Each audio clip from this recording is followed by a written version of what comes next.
हर हर महादेव।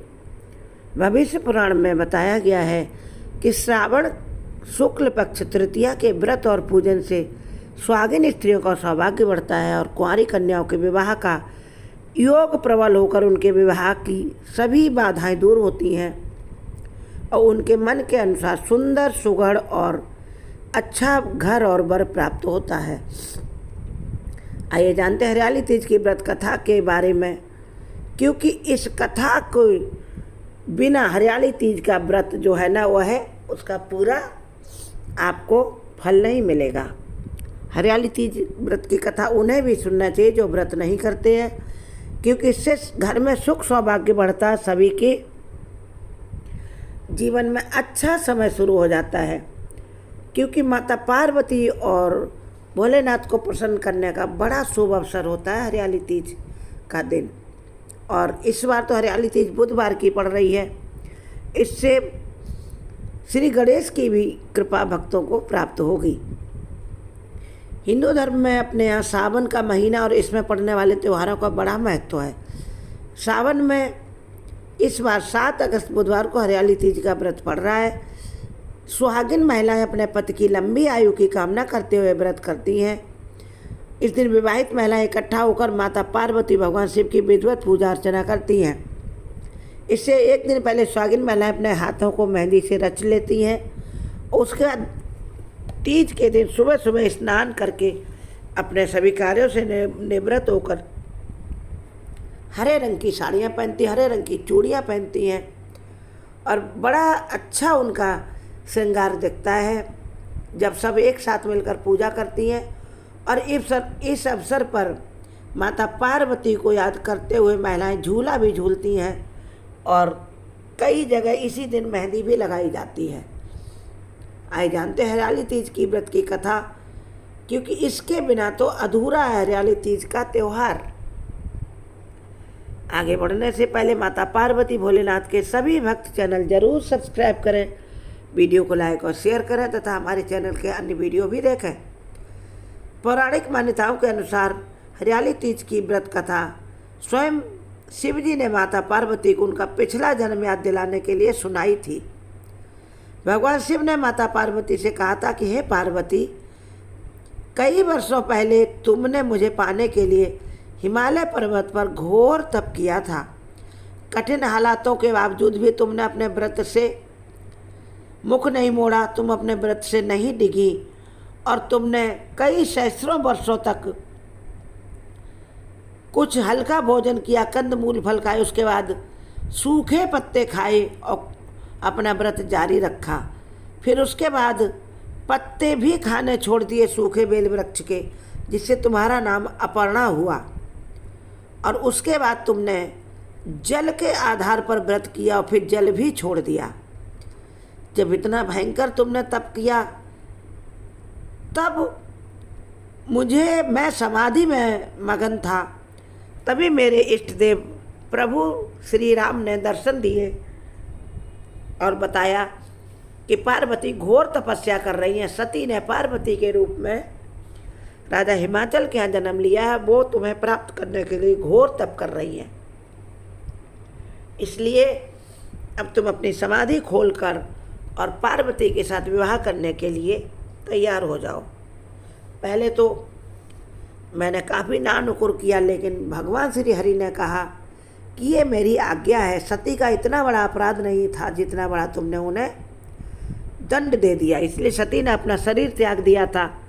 अब पुनः तुम्हें पति रूप में प्राप्त करने के लिए वह पार्वती के रूप में, उमा के रूप में जन्मी है। हिमाचल और मैना के यहाँ, मैना उनकी माँ है और पार्वती भयंकर तपस्या कर रही हैं।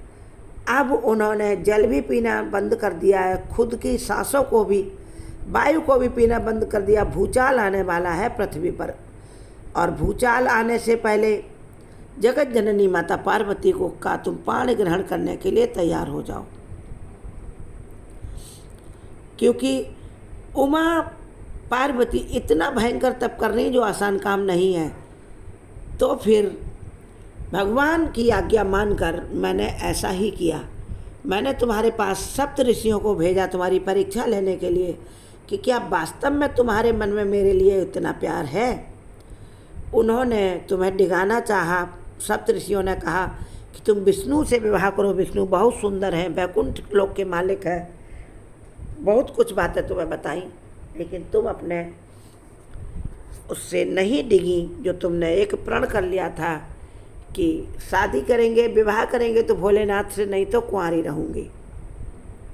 सप्तऋषि यह देखकर बहुत प्रसन्न हुए और उन्होंने आकर हमें सब समाचार सुनाया। फिर वह हिमाचल राजा के यहाँ गए कि अब तुम पार्वती को तपस्या कर रही हैं, उनकी तपस्या पूर्ण हो चुकी है, भगवान भोलेनाथ प्रसन्न हो चुके हैं, अब वह उनसे विवाह करने के लिए आएंगे, अब तुम अपनी पुत्री को महल में वापस ले आओ। सप्तऋषियों से ऐसा सुनकर राजा हिमाचल अपनी पत्नी मैना के साथ पार्वती को उनकी सखी सहेलियों को साथ ले जाकर फिर घर ले आए और बड़े सुख से उनको रखने लगे। उसी बीच में नारद जी आए और राजा हिमाचल ने शुभ पत्रिका लिखी शिव विवाह के लिए और उमा के विवाह के लिए और ब्रह्मा जी के पास भेज दी नारद के हाथों, और ब्रह्मा जी ने वह पत्रिका विष्णु के पास भेज दी। यह देखकर भगवान विष्णु बहुत प्रसन्न हुए और उसके बाद उनके विवाह की तैयारियां होने लगी शिव पार्वती के हिमाचल नगरी में।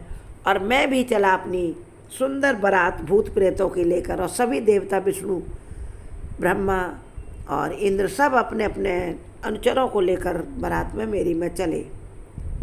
इस प्रकार गाजे बाजे के साथ हमारी बारात हिमाचल नगरी पहुंची। यह देखकर पर्वतराज हिमाचल बहुत प्रसन्न हुए, लेकिन तुम्हारी माता मैना मेरे असिभ वेश को देखकर बहुत डर गई और भाग पड़ी और बोली, मैं विवाह नहीं करूंगी उमा का इस भोले के साथ, इस बूढ़े वर के साथ। तब नारद जी ने उनको समझाया। सप्तऋषि भी पहुँचे। तब तुम्हारी माता पार्वती, तब तुम्हारी माता मैना अपनी बेटी पार्वती यानी तुम्हारा विवाह मुझसे करने को तैयार हो गई। इस प्रकार हमारा और तुम्हारा मधुर मिलन हुआ श्रावण मास की शिवरात्रि के दिन। इसलिए श्रावण मास की शिवरात्रि बहुत महत्व रखती है हमारे जीवन में, क्योंकि हमारा तुम्हारा पुनर्मिलन हुआ। मान्यताओं के अनुसार शिव को प्राप्त करने के लिए माता पार्वती ने घने जंगलों में दक्षिण के प्रदेश में जाकर और रेत से भगवान के शिवलिंग बनाकर पार्थिव शिवलिंग पर पूजा किया करती थी। पार्वती की कठोर तपस्या से प्रसन्न होकर शिवलिंग से शिवजी प्रकट हुए और पार्वती को वरदान दिया कि जो तुम्हारे मन में है वह अवश्य पूरा होगा। पार्वती बोली, मुझे और कुछ नहीं चाहिए भोलेनाथ, मुझे तो सिर्फ आपको ही प्राप्त करने की इच्छा है हमारे मन में, बाकी तो कुछ भी नहीं चाहिए। इस प्रकार शिवजी ने कहा कि पार्वती, तुम्हारी घोर तपस्या से मैं बहुत प्रसन्न हूँ और अब हमारा तुम्हारा मिलन संभव होगा। जो भी स्त्री श्रावण के महीने में शुक्ल पक्ष की तृतीया को मेरी और तुम्हारी इस कथा को श्रद्धा से सुनेगी तथा पार्थिव शिवलिंग पर जो कोई मेरा पूजन करेगा उसके सभी मनोवांछित फल मैं प्रदान करूँगा। इस प्रकार मान्यता के अनुसार भगवान शिव को पाने के लिए पार्वती जी ने 107 जन्म लिए और माँ पार्वती के कठोर तप और उनके 108वें जन्म में भगवान शिव ने उन्हें अपनी पत्नी के रूप में हमेशा के लिए स्वीकार किया और पार्वती का जन्म आखिरी जन्म है। अब ये भोलेनाथ के साथ सदैव हमेशा सुख से रहेंगी, प्रेम से रहेंगी, मंगल से रहेंगी। तो जो कोई भी ये कथा सुनता अथवा सुनाता है उसके घर में सभी सुख समृद्धि आती है। हर हर महादेव।